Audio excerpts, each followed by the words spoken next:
आप सभी अपने स्थान पर कोई भी आसन में बैठकर रीढ़ की हड्डी सीधी कर लें। कोमलता पूर्वक आंखों को बंद कर लेंगे और मेरे साथ 3 ओमकार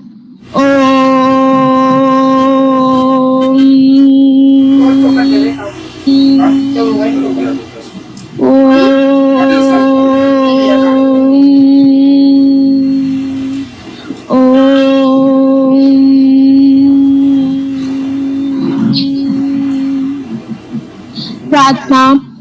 ओम सहना भवतु सहना भुनक्तु सह वीर्यं करवावहै तेजस्विनावधीतमस्तु मा विद्विषावहै।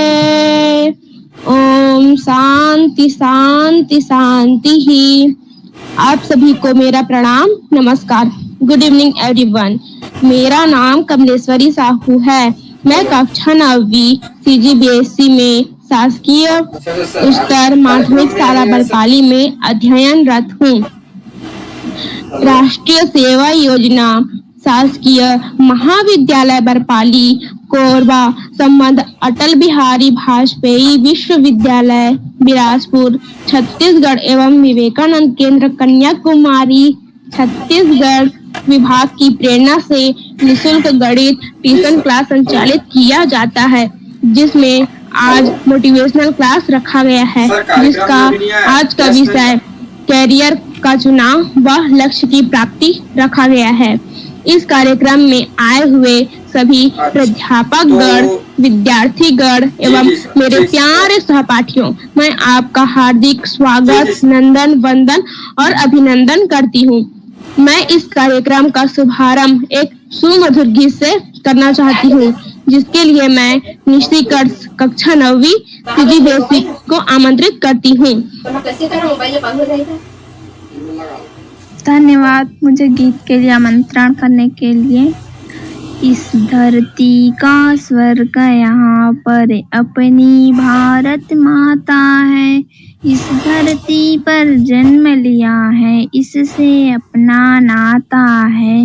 राम कृष्ण भगवान इसी धरती पर लीला करते हैं। गीता का उपदेश स्वयं भगवान यहाँ पर देते हैं। अपना प्यारा देश हमें प्यारों से प्यारा लगता है। गंगा यमुना जैसी नदियाँ बहती कल कल धारा है। स्वयं प्रभु ने अपने हाथों मानो इसे संवारा है। तीन ओर से सागर इस धरती की रक्षा करता है। हम भारत माँ के बच्चे हैं, माँ की शान बढ़ाएंगे।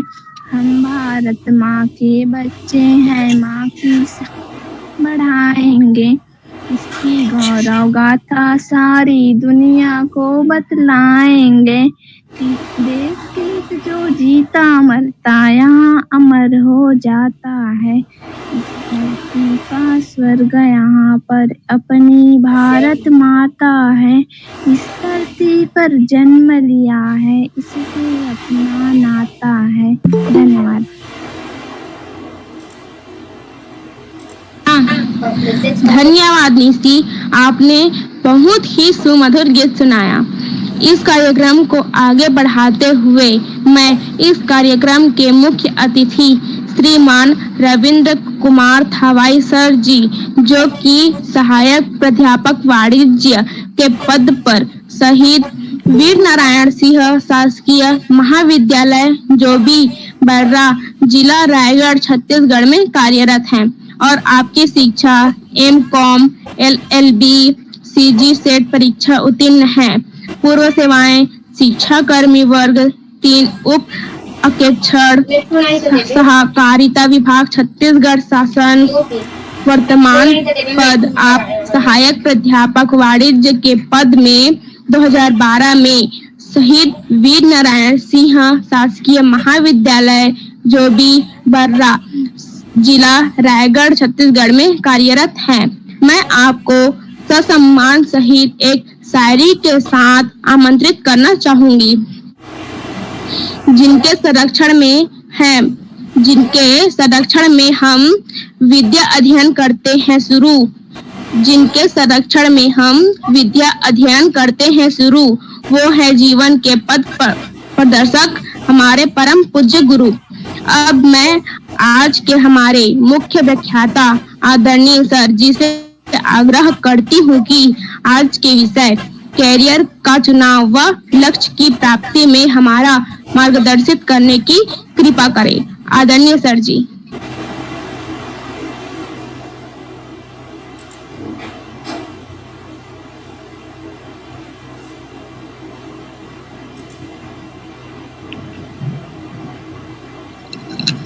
धन्यवाद कमलेश्वरी, बहुत अच्छा संचालन कर रहे हैं। निशी कर्स का भी गीत बहुत सुमधुर था।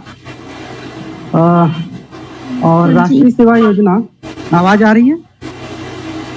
आवाज जा रही है ना?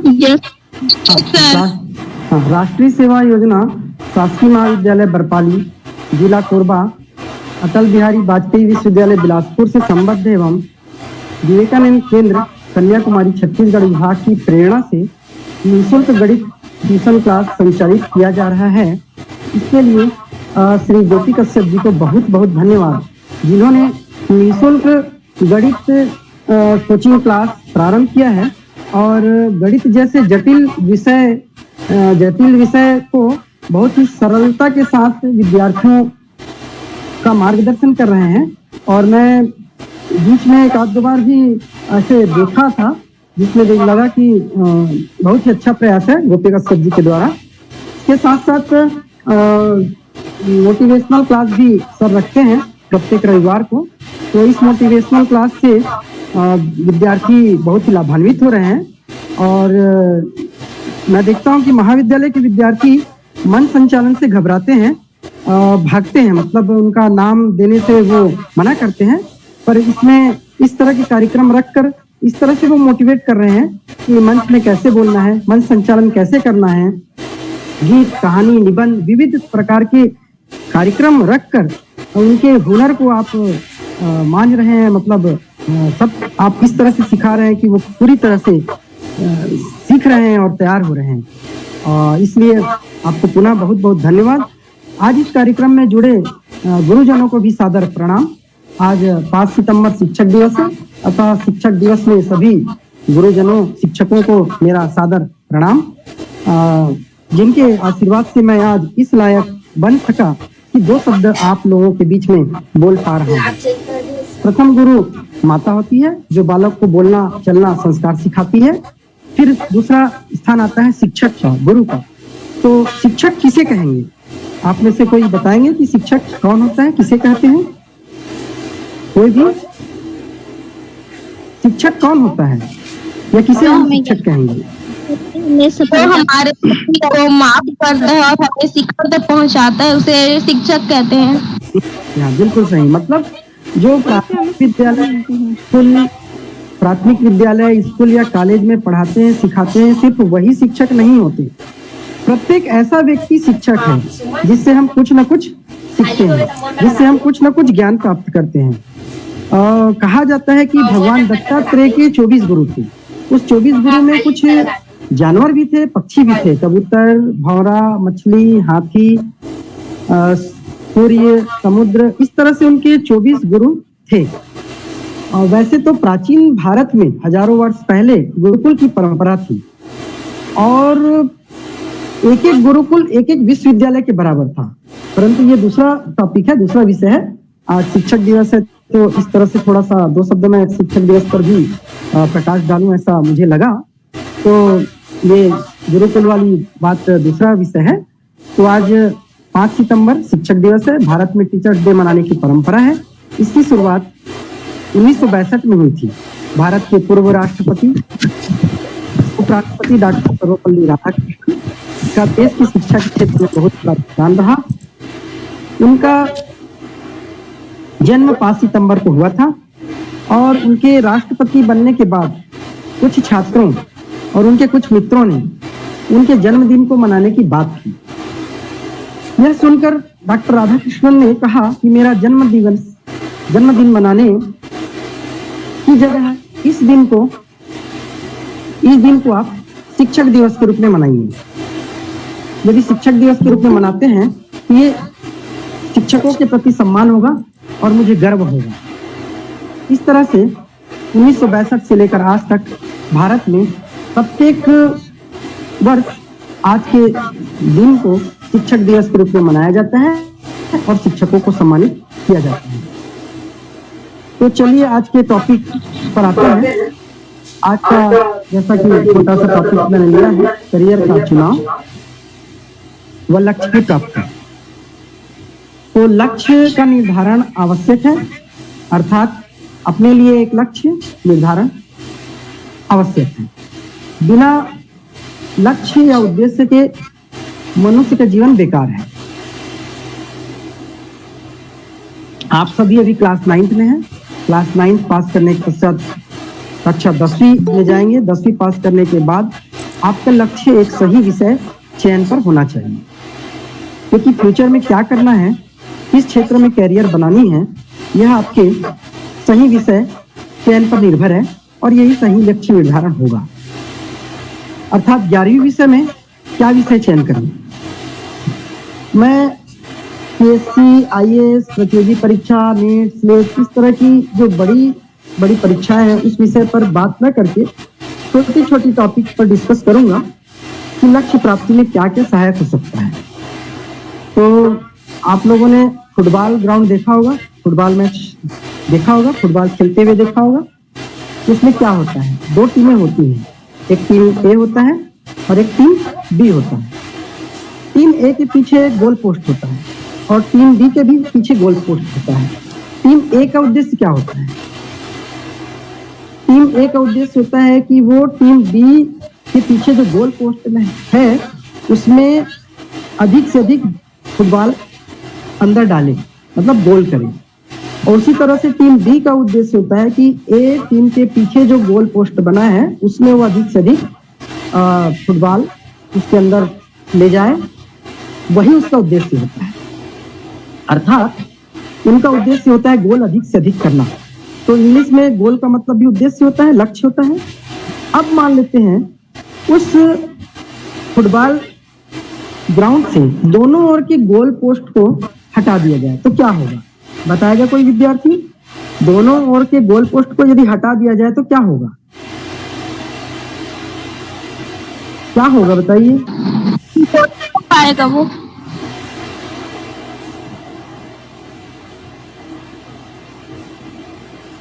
जो है फुटबॉल को बस एक जगह से दूसरे जगह मारते रहेंगे, उनको पता ही नहीं होगा कि क्या करना है, खेल समाप्त भी नहीं होगा। अर्थात उनके सामने कोई लक्ष्य नहीं होगा। लक्ष्य न होने पर वो भ्रमित हो जाएंगे, क्या करना है उनको पता ही नहीं, खेल की समाप्ति भी नहीं होगी। वो फुटबॉल इधर से उधर ले जाते रहेंगे और इस तरह से वो खेल न होकर एक क्या बोलेंगे, मतलब एक लक्ष्य न होने पर जो है वो खेल का उद्देश्य पूरा नहीं होगा और खेल समाप्त भी नहीं होगा। इस तरह से जीवन में एक लक्ष्य का होना बहुत ही अनिवार्य है, आवश्यक है।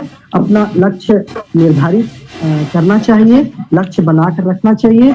बिना लक्ष्य के हम सक्सेस नहीं हो पाएंगे, बिना लक्ष्य निर्धारित किए कोई मतलब नहीं। तो जैसा कि बताया कि हमें करियर का चुनाव, लक्ष्य निर्धारण के लिए, लक्ष्य प्राप्ति के लिए छोटे छोटे टॉपिक पर मैं ऐसे डिस्कस करूंगा, कुछ पॉइंट बताऊंगा जिसको संक्षिप्त में पॉइंट वाइज मैं बता रहा हूं।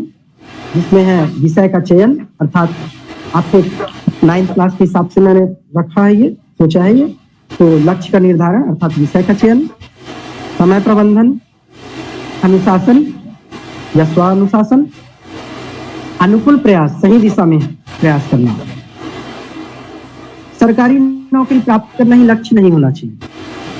हर समय सकारात्मक रहें, मेहनत पूरी तरह से करें, मेहनत से ना घबराएं, भाग्य को छोड़कर कर्म की चिंता करें, दृढ़ निश्चय रहें,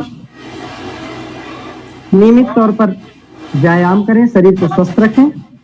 इस तरह से ये कुछ पॉइंट हैं जिससे शरीर को हम स्वस्थ बना सकते हैं। ठीक है, तो करियर की ऊंची उड़ान या ऊंची मंजिलें 10वीं के बाद उपयुक्त विषय चयन पर आधारित होती है। एक समय था जब विषय का चयन या करियर प्लानिंग ग्रेजुएशन अर्थात कॉलेज करने के बाद किया जाता था बहुत पहले। फिर करियर प्लानिंग 12वीं के बाद किया जाने लगा, किंतु अब करियर प्लानिंग का सबसे उचित समय 10वीं कक्षा के रिजल्ट आने के बाद ही माना जाने लगा है। सामान्यतः 10वीं कक्षा के बाद 11वीं में प्रवेश के समय प्रमुख रूप से 5 विषय में से किसी एक का चयन करते हैं। तो 5 विषय प्रमुख रूप से होते हैं, कौन कौन से? जिसमें है गणित, बायोलॉजी, कॉमर्स, आर्ट्स, कला और एग्रीकल्चर।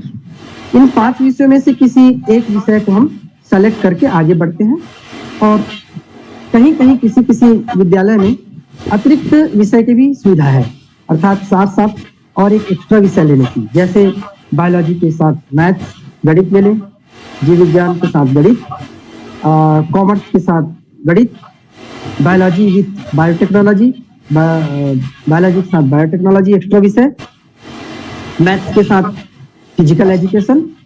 तो इस तरह से अतिरिक्त एक विषय लेकर भी इनकी पढ़ाई के साथ साथ 2 वर्षों तक विद्यार्थी उन प्रवेश परीक्षाओं का तैयारी कर सकता है जिनमें से 12वीं के बाद सम्मिलित होना है। मतलब कुछ प्रवेश परीक्षा ऐसे भी होती हैं, कुछ नौकरी के लिए आवेदन या वैकेंसी निकलती है जो 12वीं के बाद भी सम्मिलित हो सकती है। परंतु विषय का चयन करते समय बड़ा सावधानी रखना चाहिए। हमें किसी की देखा देखी नहीं करनी चाहिए।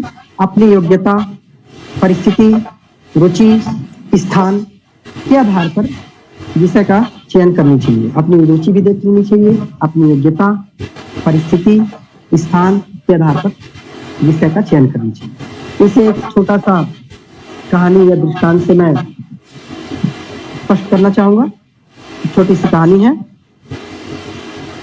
2 गधा सामान लादकर कहीं गंतव्य की ओर जा रहे थे। एक गधा अपने पीठ पर नमक जो डली वाली नमक आती है, नमक की डली वाली बोरी उसके ऊपर रखा होता है उसके पीठ पर, और दूसरी गधा के ऊपर जो है रुई की बोरी, और दोनों किसी गंतव्य की ओर जा रहे होते हैं। बीच में नदी आता है, नदी पड़ता है, दोनों गधे हड़बड़ाते हैं, घबराते हैं और ठिठक कर रुक जाते हैं।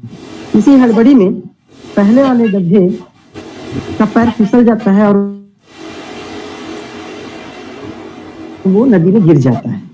नदी में गिरने पे क्या होता है, वो छटपटाने लगता है और नमक का डला जो है पानी से भीगकर घुलने लगता है, और घुलते घुलते उसका वजन भार कम हो जाता है।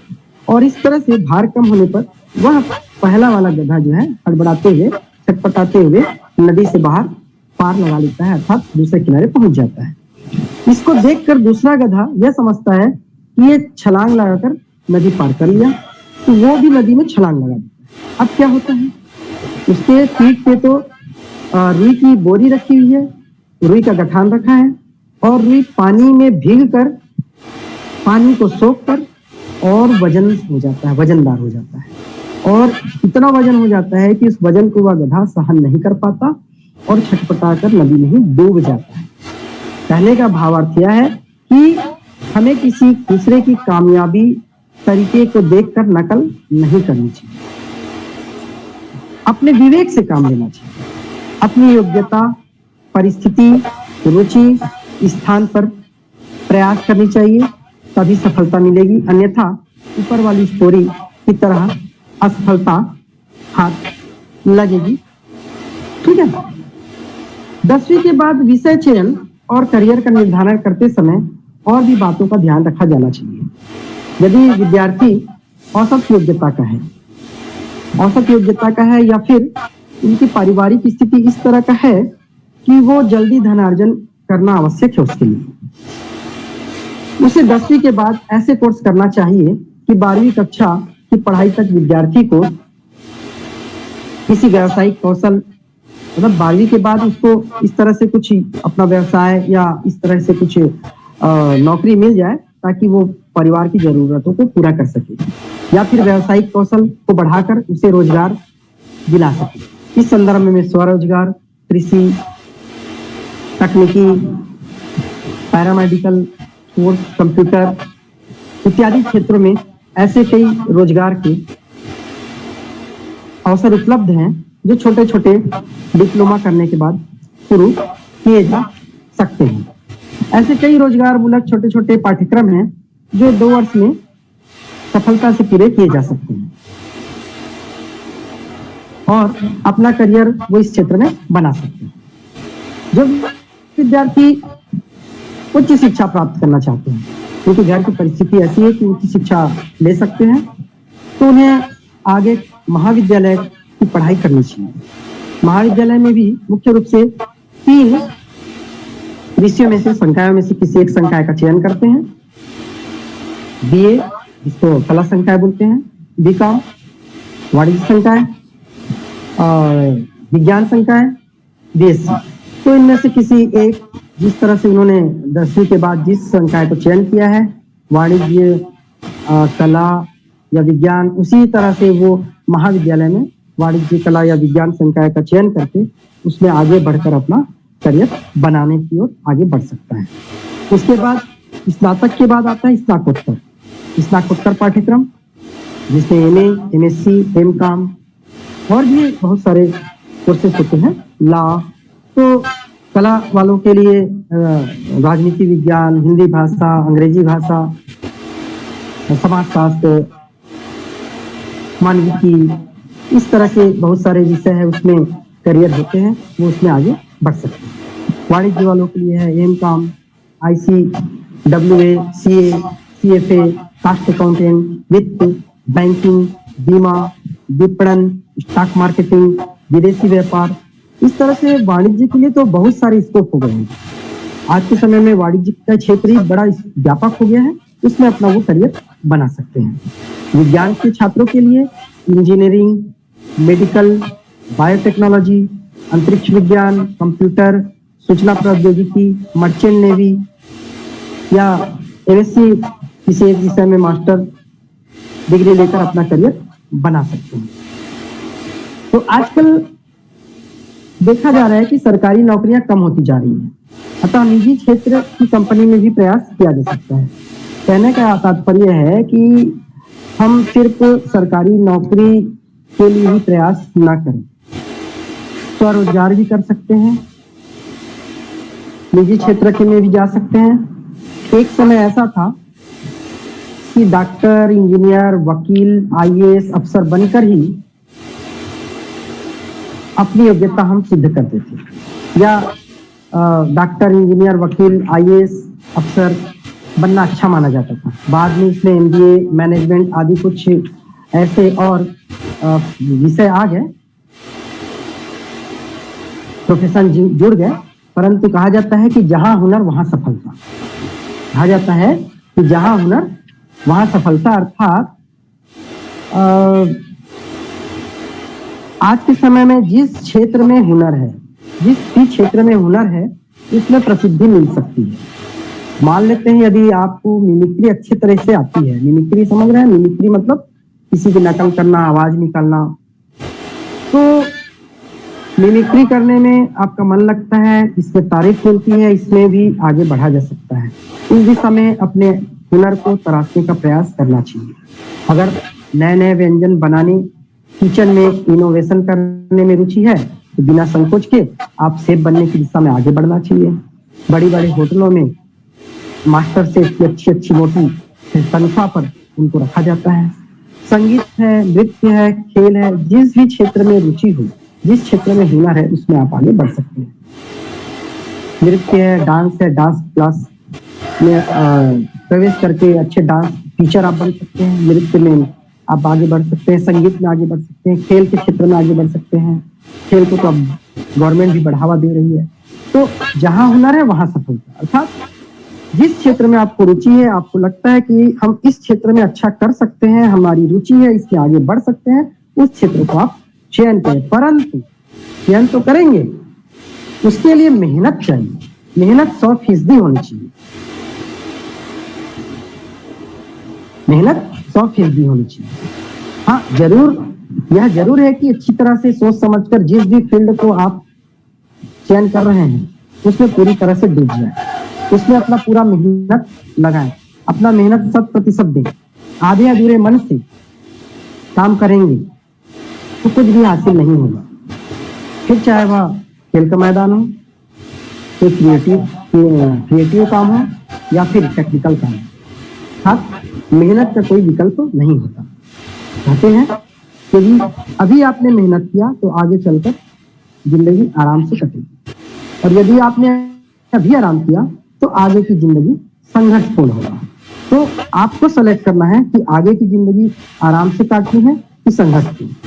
अभी यदि आप मेहनत करते हैं तो आगे की जिंदगी आराम से कटती है, और यदि अभी आराम करते हैं तो आगे का जीवन संघर्षपूर्ण होगा।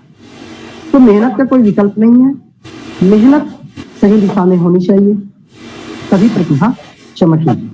अगर दिशा गलत होगी तो कहीं ना कहीं यू टर्न लेना पड़ेगा, और यदि यू टर्न लेना पड़ा अर्थात पढ़ाई के दौरान या फिर नौकरी की शुरुआत करते समय एक गलत मोड़ आपके जीवन में आया तो पूरा जीवन को प्रभावित कर सकता है।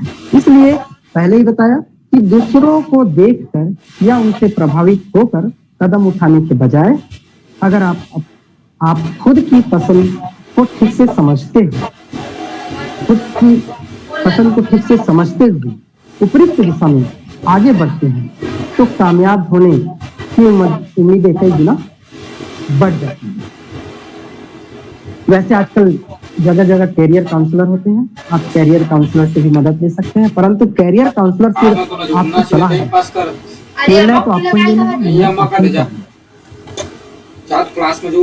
कहते हैं कि करियर बनाने के लिए खूब पढ़ाई की, तकलीफों मुसीबतों से लड़ाई की, पाँव के छालों को सफलता का इनाम समझा, पर आज इस दुनिया में मेरी बड़ाई। अर्थात आप मेहनत करेंगे तो आगे आपकी बढ़ाई। इसके साथ साथ करियर बनाने के लिए लक्ष्य निर्धारण के लिए सेल्फ कॉन्फिडेंस का होना जरूरी है। सेल्फ कॉन्फिडेंस, स्वयं में सेल्फ कॉन्फिडेंस होना चाहिए। सेल्फ कॉन्फिडेंस के बिना तो जीवन में सफल होना संभव नहीं है। अपनी ताकत का एहसास हर किसी को होना चाहिए। खुद पर भरोसा हो, खुद पर भरोसा ही आपको आगे बढ़ाएगा। इसी तरह इमोशंस का भी हमारे जीवन में अहम भूमिका होती है। हमारी सोच ही हमें एक सफल या असफल इंसान बनाती है। आप लोग ऊर्जा संरक्षण का नियम तो पढ़ा होगा या जानते होंगे। ऊर्जा संरक्षण का नियम क्या होता है कि ऊर्जा को न तो उत्पन्न की जा सकती है और न समाप्त की जा सकती है। ऊर्जा का रूप परिवर्तन होता है या ऊर्जा का रूप परिवर्तन किया जाता है। उसी प्रकार आपने भी ऊर्जा भरी पड़ी है, आपने, हमने, सबने ऊर्जा भरी पड़ी है। आपके पास जितनी ऊर्जा है उसे हम कहीं ना कहीं उपयोग करते हैं। अब उस ऊर्जा को कहाँ उपयोग करें, यह आपके ऊपर है। आपके पास ऊर्जा है, जितनी ऊर्जा है उसको आप कहीं ना कहीं तो यूज करते हैं, प्रयोग करते हैं, खर्च करते हैं। अब उस ऊर्जा को आप कहाँ प्रयोग करते हैं यह आपके ऊपर है। उस ऊर्जा को हम किस दिशा में प्रयोग कर रहे हैं उस तरह से हमको हमारा उसका परिणाम प्राप्त होगा। अर्थात अपनी ऊर्जा को सही दिशा में लगाएं।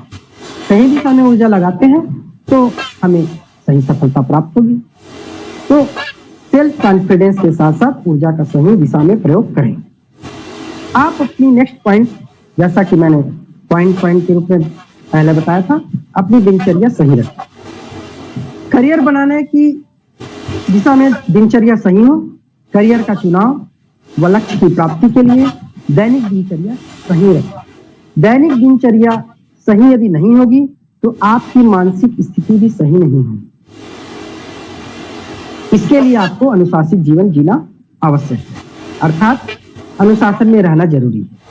अनुशासन में भी कैसा अनुशासन, एक नया कॉन्सेप्ट मैं ला रहा हूं शायद। अनुशासन में भी स्वानुशासन होना चाहिए। स्वानुशासन से ऐसे आपको बोलना ना पड़े, टोकना ना पड़े, आप अपने से ही अनुशासित हो जाए। और इसकी शुरुआत आप प्रातःकाल सुबह उठते ही करें। कैसे? निश्चित समय पर आप बिना किसी के टोके उठाए उठ जाएं, अपना चादर बिस्तर स्वयं समेटें, अपना नित्य कर्म स्वयं बिना बोले करें, स्नान कर लें, कुछ समय योगा, कसरत, मेडिटेशन के लिए निकालें।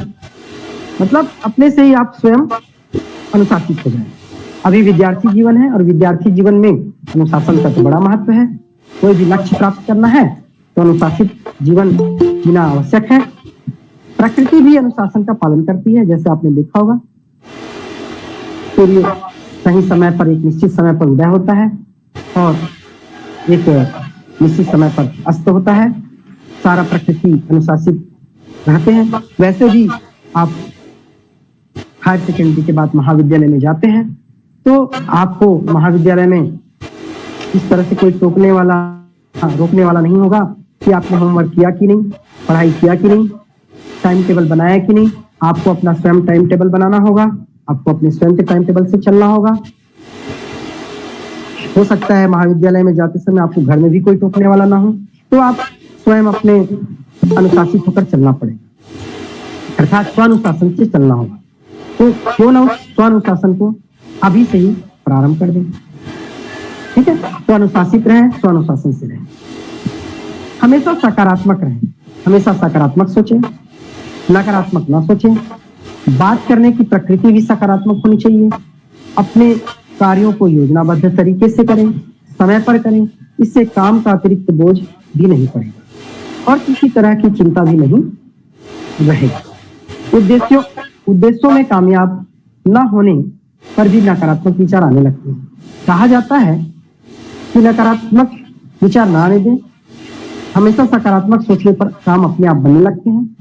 मेहनत तो करना पड़ेगा पर हमें अपने आप को सकारात्मक रखना पड़ेगा। नकारात्मक विचार मन में हीन भावना लाते हैं, अतः ऐसी भावना से बचें। जिस किसी से भी मिले अच्छे से मिले, अच्छी सेहत की बात करें, खुशी की बात करें, तरक्की की बात करें। कहा जाता है कि एक बंद घड़ी भी, जो घड़ी बंद है वो बंद घड़ी भी दिन 24 घंटे में 2 बार तो सही समय दिखाती है, अर्थात सकारात्मक सोचें। और मान लो चाबी का गुच्छा है, बहुत सारे चाबी है उसमें, किसी ताले को खोलना है, हम उसमें से एक चाबी लगाए, 2 चाबी लगाए, 3 चाबी लगाए, वो ताला नहीं खुला, निराश होकर छोड़ देंगे तो वो तो असफल हो जाएंगे। क्योंकि उस चाबी के गुच्छे में एक चाबी तो ऐसी होगी ना जो उस ताले को खोलेगा, मतलब चाबी की गुच्छे में से अंतिम चाबी भी ताले को खोल सकता है, अर्थात सकारात्मक है। हर व्यक्ति और हर हालत में कुछ न कुछ तो अच्छा जरूर होता है, मतलब हर व्यक्ति में कुछ न कुछ खूबी होती है, कुछ न कुछ उसमें अच्छाईपन होता है। उस अच्छाई को हम ग्रहण करें, उसकी अच्छाई को देखें। ठीक है, नेक्स्ट है भाग्य को छोड़कर कर्म की चिंता करें। भाग्य को छोड़कर कर्म की चिंता करें। अक्सर देखा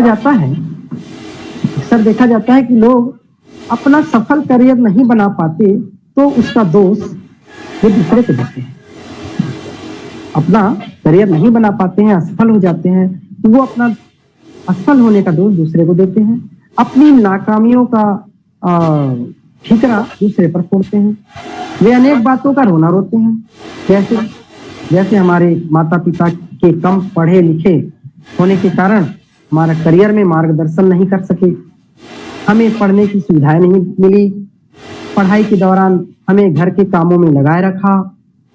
ये ऐसी कुछ बातें हैं जो असफल लोग कहते हैं, लेकिन ऐसा नहीं है। अगर व्यक्ति कुछ करना चाहे और उसके हौसले बुलंद हो तो उसकी राह में कितनी भी मुसीबतें आए वह सफल हो जाता है। कठिनाइयां हर किसी के जीवन में आती हैं, बस उनका स्वरूप और उनसे लड़ने के तरीके अलग हो सकते हैं। उन कठिनाइयों को ढाल बनाकर अपनी नाकामी को उजागर न करें, बल्कि हर स्थिति में निकलना सीखें। याद रखें कि दुनिया भी उन्हीं को याद रखती है जो संघर्षों से निकलकर सफलता के शिखर पर पहुंचे। नाकामियों की रोना छोड़कर चल पड़िए अपनी मंजिल की राह पर। मुश्किलें तो आएंगी, अपनी नाकामियों को सफलता की मंजिल पाने का पड़ाव मानिए। तो करियर बनाना, लक्ष्य तय करना आपके हाथ में है। हाँ, आप इसके लिए अपने माता पिता, शिक्षक, सफल लोगों से सहायता ले सकते हैं, परंतु अंत में तय तो आपको करना है। इस संबंध में एक कहानी से और स्पष्ट करना चाहूंगा। लक्ष्य तय करना, करियर बनाना, ये आपके हाथ में है। एक छोटा सा दृष्टांत से और इसको समझेंगे कि एक साधु रहते हैं, एक महात्मा रहते हैं, सिद्ध पुरुष, और इनके पास शक्तियाँ रहती है, तो साधना किए रहते हैं कि किसी भी तरह की भूत भविष्य की बात को जान लेते हैं। और वो ऐसे जाते जाते एक गाँव में जाते हैं, गाँव के बाहर ये समाधि लगा कर बैठते हैं।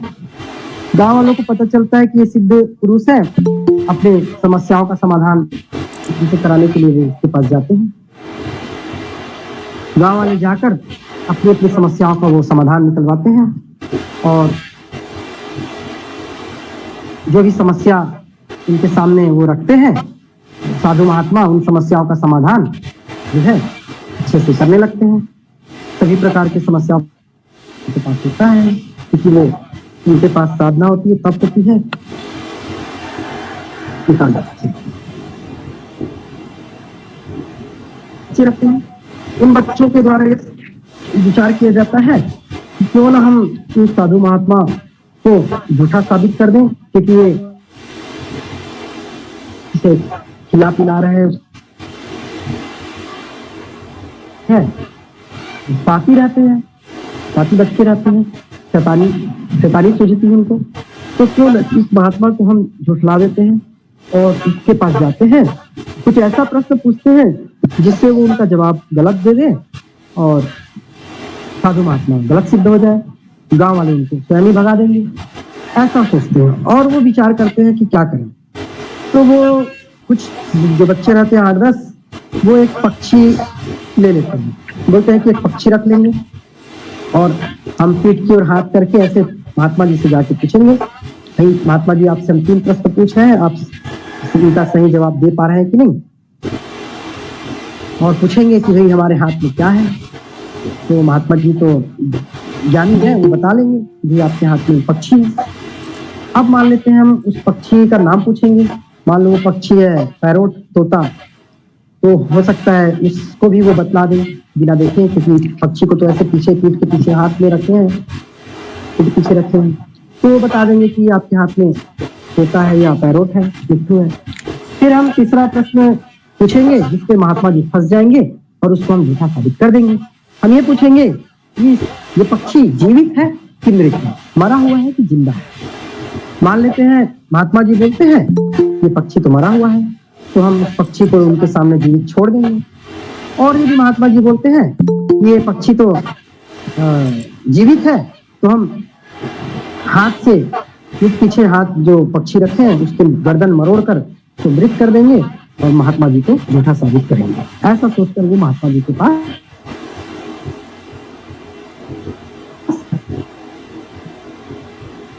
उसका समाधान करिए, आप सिद्ध पुरुष हैं, आप हैं, तो हमारी भी एक समस्या का समाधान करिए, ऐसा जाके पूछते हैं। महात्मा जी क्या है तो पूछते हैं हमारे पिता है, तो मान लो वो महात्मा जी बोलते हैं, ध्यान लगाते हैं और बोलते हैं यहाँ पे पक्षी है। विद्यार्थियों के द्वारा बच्चों के द्वारा कहा जाता है ठीक है आपने इसका आंसर तो सही दिया। अब दूसरा प्रश्न है कि हमारे हाथ में जो पक्षी है वो कौन सा पक्षी है। महात्मा जी ध्यान लगाते हैं, आंख बंद करते हैं और बतलाते हैं मिट्टू है, तोता है। अब वो बच्चे सोचते हैं कि ये तीसरा प्रश्न में फंसेंगे, महात्मा जी इनको झूठा साबित करेंगे। अब पूछते हैं कि बताइए महात्मा जी ये पक्षी जीवित है कि मरा हुआ है, मृत है।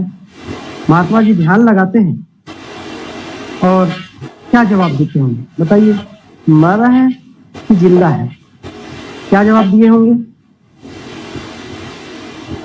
जीवित है। और कोई विद्यार्थी ये नहीं, महात्मा जी बोलते हैं ये आपके हाथ में,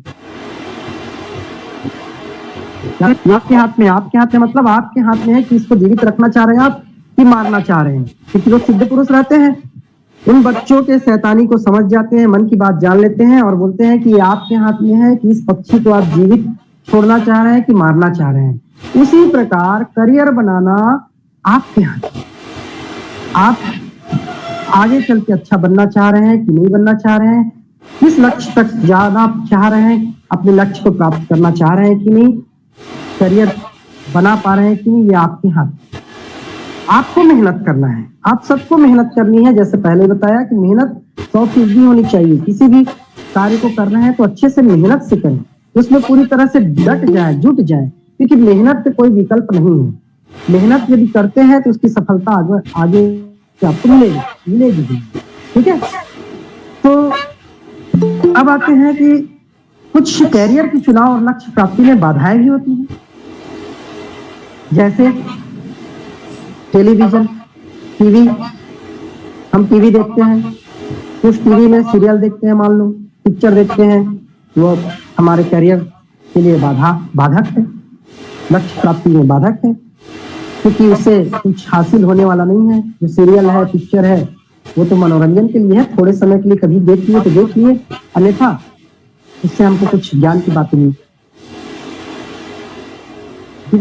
जो सीरियल है, पिक्चर है, उसको ना देखकर ऐसे प्रोग्राम देखें जिससे हमारी ज्ञान वृद्धि हो, जैसे समाचार है, दिन दुनिया की बातें हैं, और अच्छे अच्छे कार्यक्रम आते हैं, जियोलॉजिकल प्रोग्राम है, हिस्टोरिकल प्रोग्राम है, इनको देखें।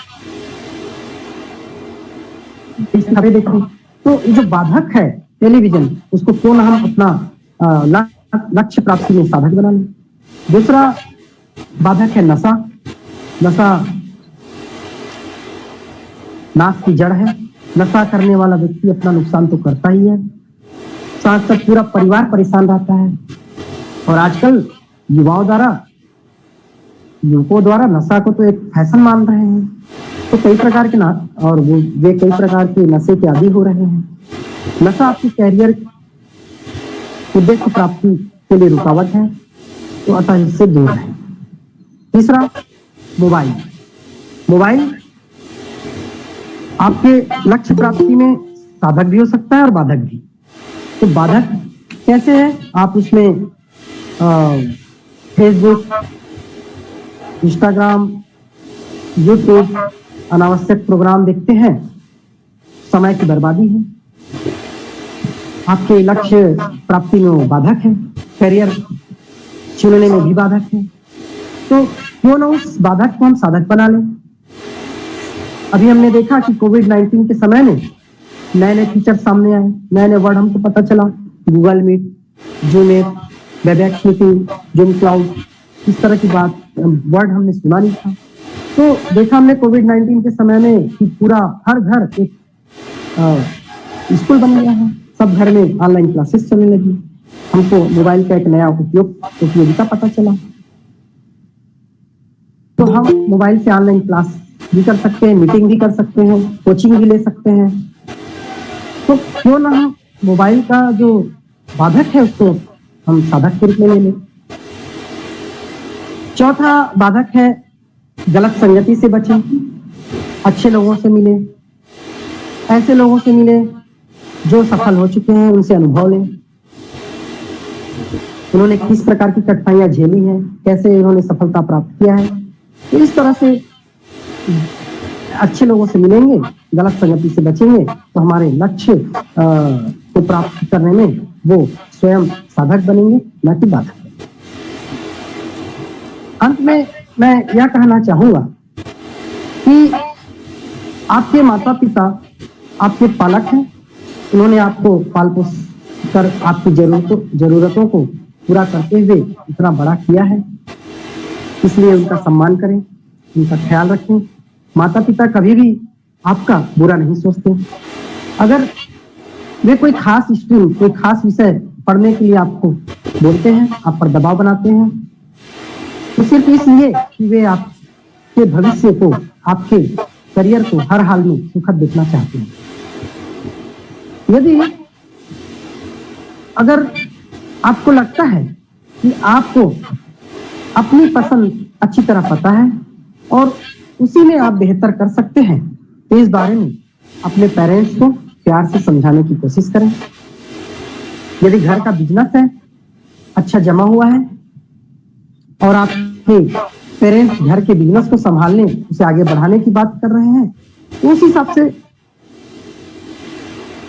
बहुत आगे बढ़ा जा सकता है।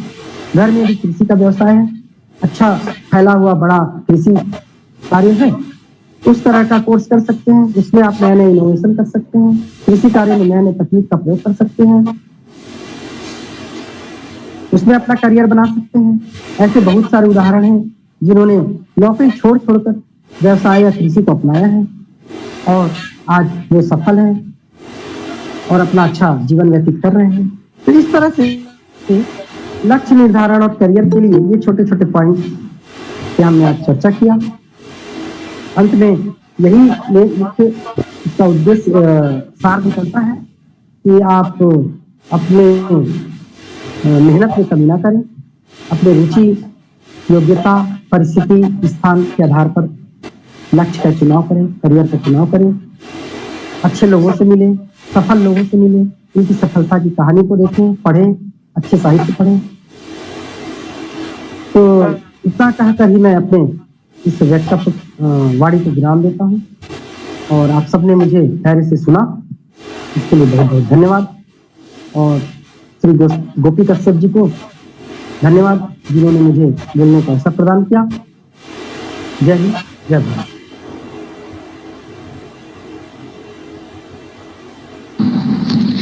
धन्यवाद सर जी, आपने हमें बहुत ही अच्छी जानकारी प्रदान की है। इसके लिए हम सभी आपके आभारी रहेंगे। आपने हमें बहुत ही सरल शब्दों में समझाया। पुनः सर जी मैं आपको हृदय से धन्यवाद करती हूँ। इस कार्यक्रम में उपस्थित तो वह अपने प्रश्न के समाधान के लिए सर से प्रश्न पूछ सकते हैं।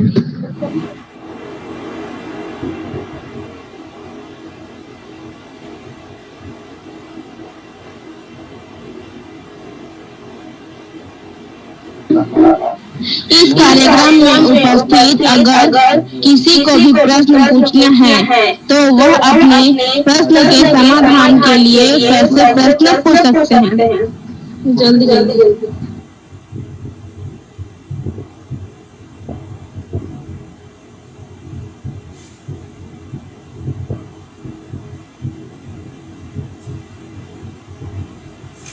सर मेरा क्वेश्चन है, हमारा दैनिक दिनचर्या रहता है वो कैसा होना चाहिए? अब दैनिक दिनचर्या तो जैसा हमारे प्राचीन समय के लोग बताए हैं, पुराणों में कहा गया है, सूर्योदय से पहले उठे, कुछ नित्य कर्म के पश्चात स्नान करके योग, साधना, ध्यान, कसरत, व्यायाम करें और अध्ययन में लग जाए। स्कूल के समय में स्कूल जाए, स्कूल से घर आए और रात्रि में भी थोड़ा ध्यान भजन करके अध्ययन में लग जाए। वैसे सबका अलग अलग अपना दिनचर्या होता है। जैसे कोई बोलते हैं कि सुबह प्रातः काल पढ़ने से 4 बजे उठकर पढ़ने से अच्छे से याद होता है, एकाग्रता बढ़ती है। तो जरूरी नहीं है कि सभी लोग उस नियम को फॉलो करें या सबको 4 बजे उठना चाहिए। मतलब अपने हिसाब से आप दिनचर्या तय कर सकते हैं। मेरे हिसाब से क्लास 9, 10 वालों को दिन में कम से कम 3 घंटा तो पढ़ना ही चाहिए स्कूल समय को छोड़कर। और जिसको जो समय उचित लगता है, हो सकता है घर का कुछ काम भी हो, घर के दैनिक कुछ कार्य है या और भी माता पिता का हेल्प करना है कुछ कार्यों में, तो उनको भी ध्यान रखते हुए अपनी दिनचर्या ऐसे निश्चित करें कि अपने लिए 2-2.5-3 घंटा अध्ययन के लिए निकाल लें और बाकी स्कूल समय पे इसको जाना ही है। तो कुछ लोग ऐसे होते हैं जो रात में पढ़ाई करते हैं, थोड़ा देर रात तक पढ़ाई करते हैं, तो देर रात तक जो पढ़ाई करते हैं उनको प्रातः काल ही पाएंगे। और जो विद्यार्थी सुबह प्रातः 4 बजे उठकर पढ़ाई करता है तो जल्दी सोएगा ही। तो वो अपने ऊपर है कि कैसे आप दिनचर्या निश्चित कर रहे हैं, तय कर रहे हैं।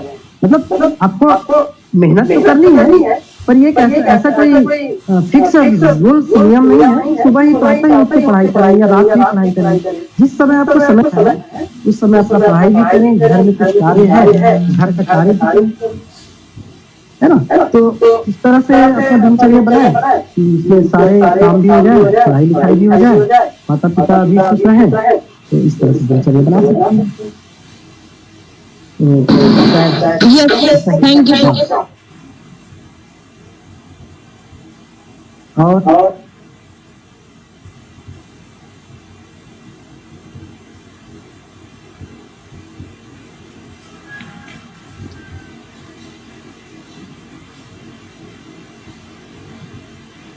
और कोई प्रश्न?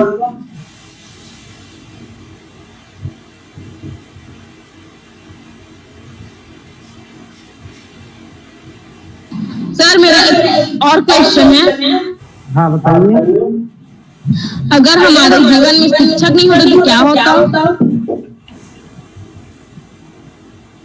अब शिक्षक नहीं होता तो क्या होता? मान लो हम कहीं नाव से जा रहे हैं, नाव में नाव चलाने वाला नहीं है, नाव चलाने वाला नहीं है ना, कप्तान नहीं है, तो क्या होगा? नाव किस दिशा में जाएगा पता ही नहीं, है ना, क्योंकि वो नाव चलाने वाला को नाव की गति, नदी का वेग, लहर, दिशा सब पता है, वो सही दिशा में उस नाव को गंतव्य स्थान तक पहुंचाता है। तो उसी तरह हम समझ सकते हैं कि हमारे इस विद्यार्थी जीवन में शिक्षक एक कैप्टन की तरह है, जो हमारा सब नाव पार करा सकता है, हमें सही दिशा निर्देश देकर हमें हमारे लक्ष्य तक पहुंचा सकता है। तो इसलिए शिक्षक का तो जीवन में बड़ा ही महत्व है। जैसे पहले ही बताया कि प्रारंभ में गुरुकुल चलते थे, एक एक गुरुकुल एक एक विश्वविद्यालय के बराबर होते थे, और जो प्रारंभिक गुरुकुल होते थे उसमें तो ऐसे लिखित परीक्षा भी नहीं होता था, है ना। जो गुरु होते थे वो मौखिक पूछकर ही विद्यार्थी का ज्ञान का स्तर जांच लेते थे, और किस क्षेत्र में उस विद्यार्थी को आगे बढ़ाना है, किस क्षेत्र में वो आगे बढ़ सकता है, इस तरह से स्थिति निर्धारित करता था। तो शिक्षक का जो विद्यार्थी जीवन में बड़ा ही महत्व है। बिना शिक्षक के विद्यार्थी तो पढ़ ही नहीं सकता। कहते हैं बिना गुरु के बिना ज्ञान प्राप्त संभव है। तो शिक्षक का बड़ा ही महत्व है। शिक्षक का तो जीवन में, विद्यार्थी जीवन में होना ही चाहिए। Yes sir, thank you sir. ठीक, धन्यवाद।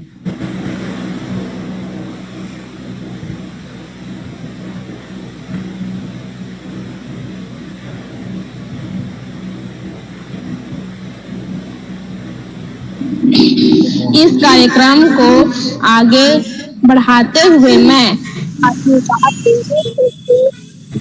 आदरणीय डॉक्टर शिवदयाल पटेल सर जी को, जो कि शासकीय महाविद्यालय बरपाली में हिंदी साहित्य के प्राध्यापक के रूप में कार्यरत हैं, वो उन्हें ससम्मान सहित एक शायरी के साथ आमंत्रित करना चाहूंगी।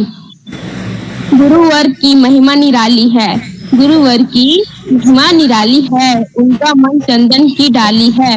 हम फूल हैं उनके उपवन के, हम फूल है उनके उपवन के, वो इस उपवन के माली है। इसी शायरी के साथ मैं आदरणीय पटेल सर जी को आमंत्रित करती हूँ। आदरणीय पटेल सर जी। धन्यवाद कमलेश्वरी, बहुत बढ़िया संचालन आपका। और मैं सुन रहा था आदरणीय प्रोफेसर रविंद्र कुमार धवाइत सर को, जो शासकीय महाविद्यालय जो भी में वाणिज्य में प्राध्यापक के रूप में पदस्थ हैं। उन्होंने बहुत ही अच्छा मार्गदर्शन किया है। आप सब ध्यान से सुन रहे थे। उनका विषय था कैरियर का चुनाव व लक्ष्य की प्राप्ति। तो बच्चों, आज का टॉपिक बहुत ही प्रासंगिक, समसामयिक, और बच्चे प्रश्न पूछ रहे थे। मुझे बहुत अच्छा लग रहा था कि अगर जीवन में गुरु नहीं होता तो क्या होता। सर ने बहुत ही अच्छा समझाया कि हम नाव में बैठे हुए हैं और नाव में पतवार चलाने वाला ना हो तो उस नाव की क्या स्थिति होगी। तो दिशाहीन हो जाएगा, भटक जाएगा, बह जाएगा, डूब जाएगा, कुछ भी हो सकता है। कुल मिलाकर हमारा जीवन सुरक्षित होगा इस बात की गारंटी नहीं है। हो सकता है सुरक्षित भी हो जाए, बहते बहते वो नाव एक किनारे में पहुंच जाए, या हो सकता है डूब जाए। डूबने का चांस ज्यादा है। कबीरदास जी कहते हैं, अंधा गुरु अंधा चेला, अंधकूप में ढेली केला। अर्थात यदि हम अपने जीवन में अच्छा गुरु नहीं बनाएंगे तो हम, जैसे एक चेला अंधा है और उसका गुरु भी अंधा है, तो क्या करेंगे, दोनों अंधकूप में ठेली ठेला डूब जाएंगे, मृत हो जाएंगे। तो ये आज इसलिए प्रासंगिक है आज का दिन कि आज हम शिक्षक दिवस मना रहे हैं। और वो शिक्षक दिवस महान दार्शनिक, महान व्यक्तित्व जिन्होंने अपने जीवन को शिक्षक के नाम से समर्पित किया, सर्वपल्ली डॉक्टर राधाकृष्णन, उनकी आज जयंती। बच्चों, आप लोग जानना चाहते होंगे कि सर्वपल्ली राधाकृष्णन कौन थे और कैसे आज हम उनके जन्म दिवस को शिक्षक दिवस के रूप में मनाते हैं। मैं बताना चाहूँगा कि आज ही के दिन 5 सितंबर को 1988 को मद्रास राज्य के तिरुतनी गांव में उनका जन्म हुआ था। बहुत गरीब थे उनके पिताजी और बच्चा बहुत होशियार था। तो इसको उन्होंने क्रिश्चियन स्कूल में डाला और वहाँ ये पढ़े, मद्रास में, बेलूर में और कई जगह पढ़े। और जैसे उस समय परंपरा थी अल्प अवस्था में शादी हो जाने की, इनकी भी शादी 16 साल की अवस्था में हो गई थी। उस समय इनकी पत्नी का उम्र 10 साल था और 16 साल का पति और 10 साल की पत्नी, शादी हो गई थी। उसके बाद इन्होंने पढ़ाई को जारी रखा और 15 साल की अवस्था में इन्होंने मैट्रिक पास कर लिया और मद्रास के प्रेसिडेंसी कॉलेज जहाँ से ये पढ़े थे वहीं प्रोफेसर हो गए थे 18 साल की उम्र में। तो इस प्रकार से ये अद्भुत होशियार थे, बहुत होशियार थे। और इनका विषय जो है भारतीय संस्कृति दर्शन था। इन्होंने दर्शन शास्त्र लिया था और दर्शन शास्त्र में इनकी इतनी जबरदस्त पकड़ थी कि ये विदेश गए, ऑक्सफोर्ड यूनिवर्सिटी, वहाँ प्रोफेसर बन के गए। तो अभी तक विदेश में भारत का कोई आदमी पढ़ने तो जाता था लेकिन पढ़ाने कोई नहीं जाता था। तो ये पहले व्यक्ति हैं जिन्होंने ऑक्सफोर्ड यूनिवर्सिटी, जो विश्व के प्राचीनतम आधुनिक युग के प्राचीनतम यूनिवर्सिटी में माना जाता है, और वहाँ ये दर्शन शास्त्र के प्रोफेसर हुए। और उसके बाद देश में कई विश्वविद्यालयों में ये प्राध्यापक हुए। बनारस हिंदू यूनिवर्सिटी BHU में एक कुलपति हुए, बिहार में हुए और कई यूनिवर्सिटी में इन्होंने कुलपति के दायित्व का निर्वहन किया। जब देश आजाद हुआ 15 अगस्त 1947 को, तो ये बात हुई कि देश तो आजाद हो गया हमारा, अब हमारा संविधान बनना चाहिए। तो एक संविधान निर्मात्री सभा बनी जिसके अध्यक्ष बाबा साहब भीमराव अम्बेडकर जी थे।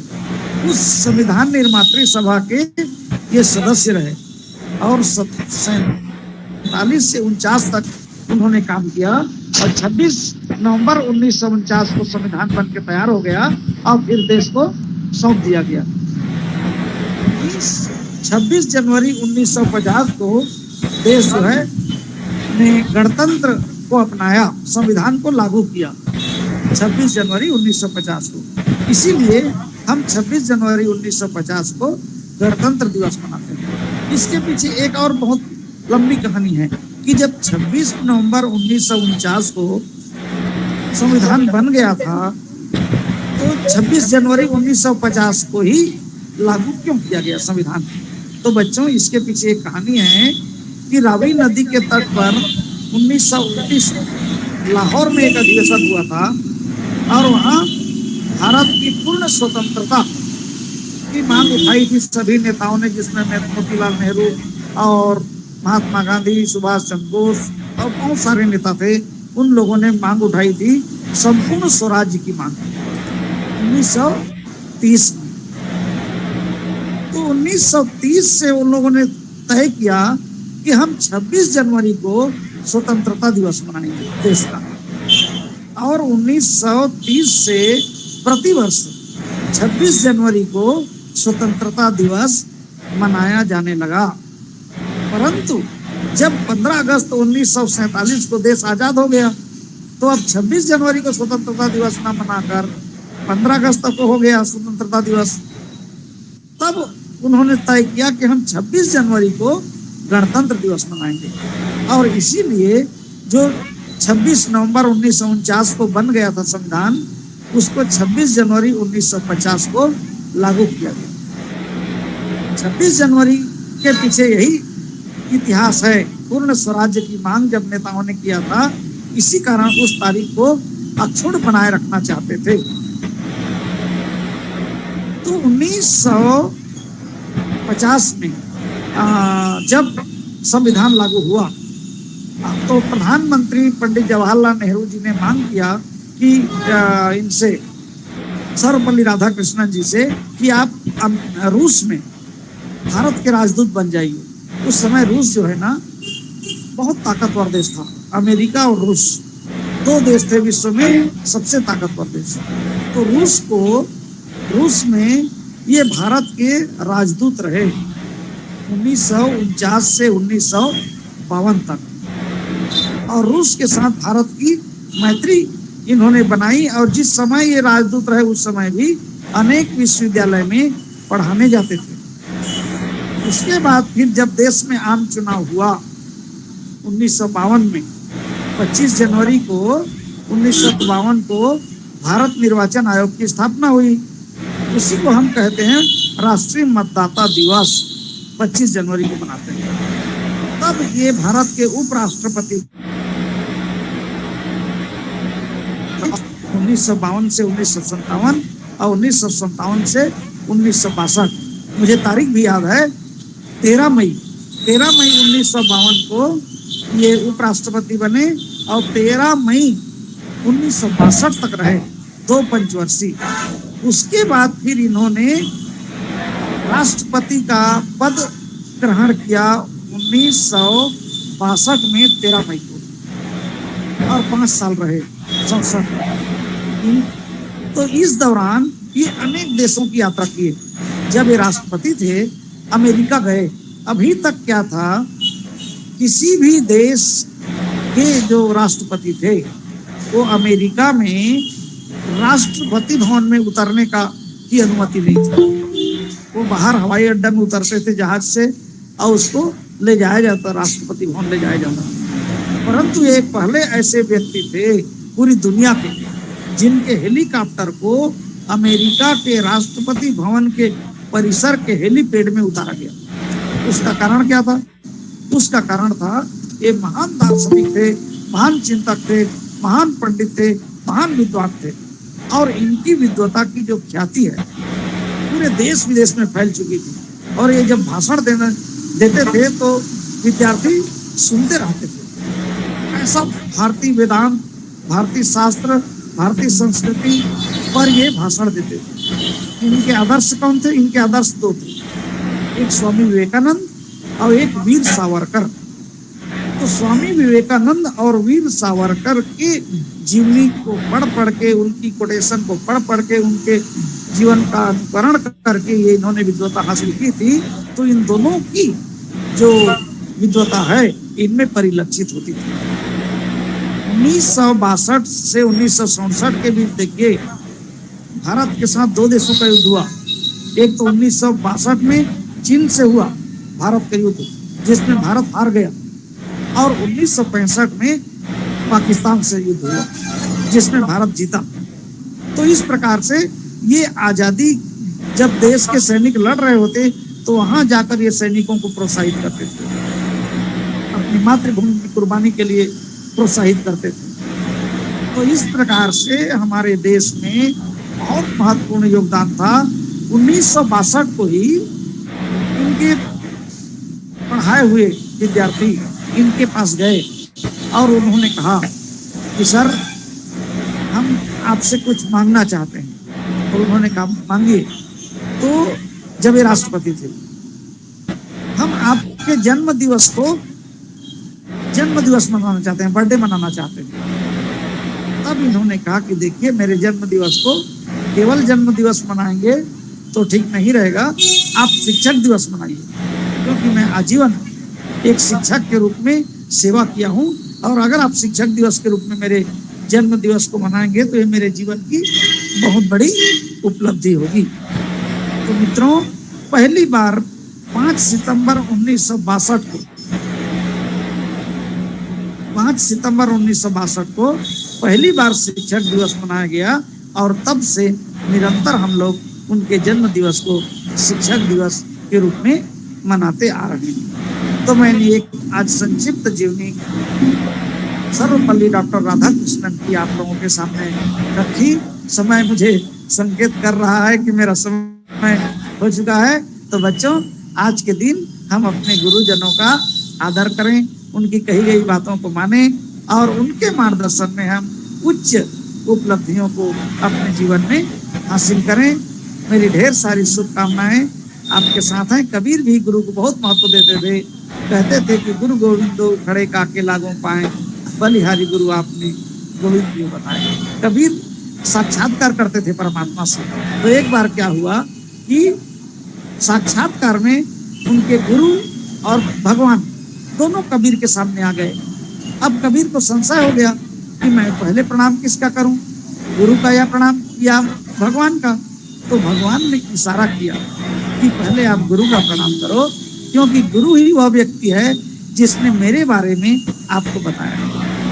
तो कबीर का संशय दूर हो गया और पहले कबीर ने गुरु का प्रणाम किया, उसके बाद भगवान। तो बच्चों, गुरु जो है इस धरती में माता पिता के बाद सबसे बड़ा देवता है। सबसे बड़े देवता तो माता और पिता हैं, उसके बाद गुरु। तो इस शिक्षक दिवस के अवसर पर मैं आप सबको ढेर सारी शुभकामनाएं बधाई देता हूं और प्रोफेसर रविंद्र कुमार हवाई सर को बहुत बहुत बधाई देता हूं, जो सहायक प्राध्यापक वाणिज्य हैं। शहीद वीर नारायण सिंह शासकीय महाविद्यालय जोगी बर्रा जिला रायगढ़ में, उन्होंने बहुत ही प्रेरक बातें आप लोगों को बताई। आपने मुझे ध्यान से सुना, इसके लिए आप सभी को धन्यवाद। जय हिंद, वंदे मातरम।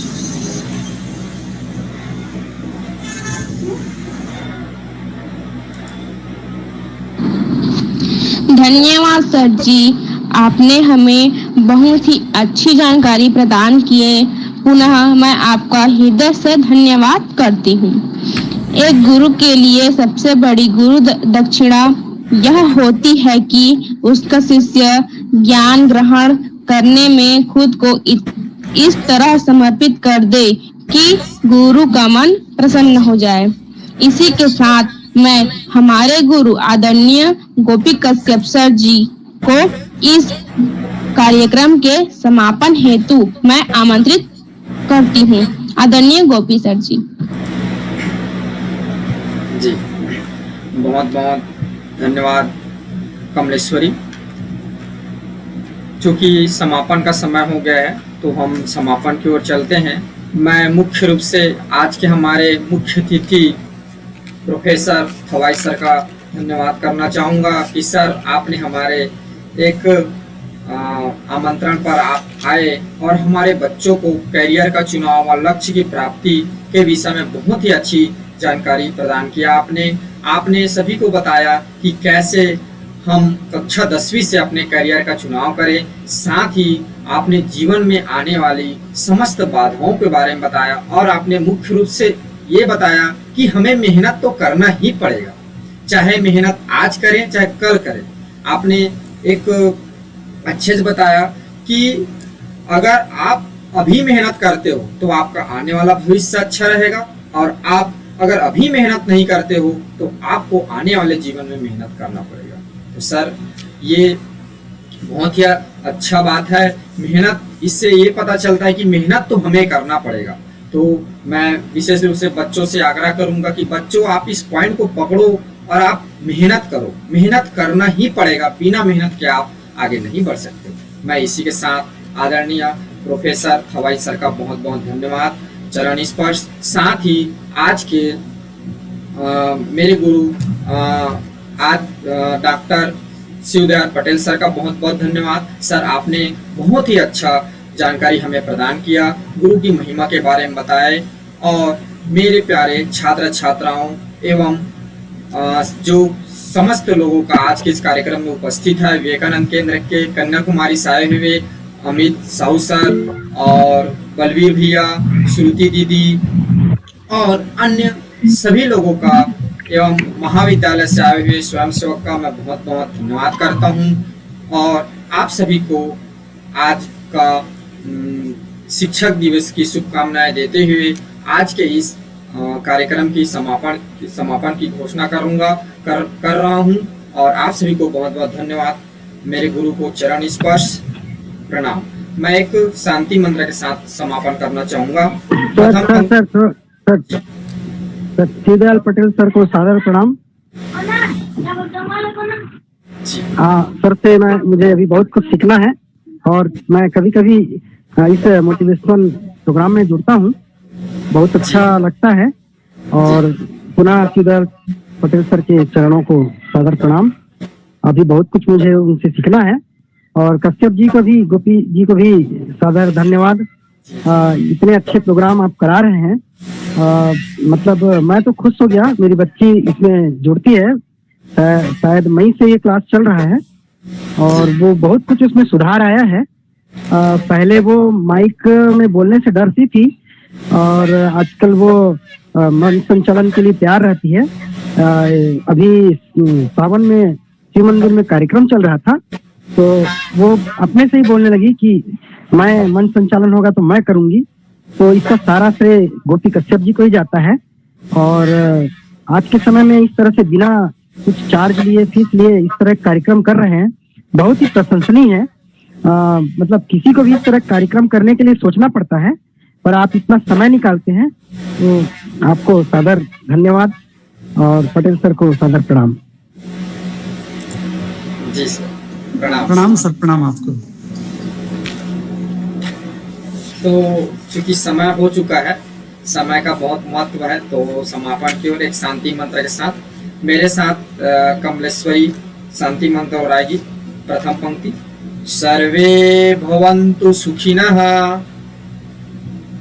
सर्वे भवन्तु सुखिनः, सर्वे सन्तु निरामया, सर्वे भद्राणि पश्यन्तु, मा कश्चित् दुःखभाग् भवेत्।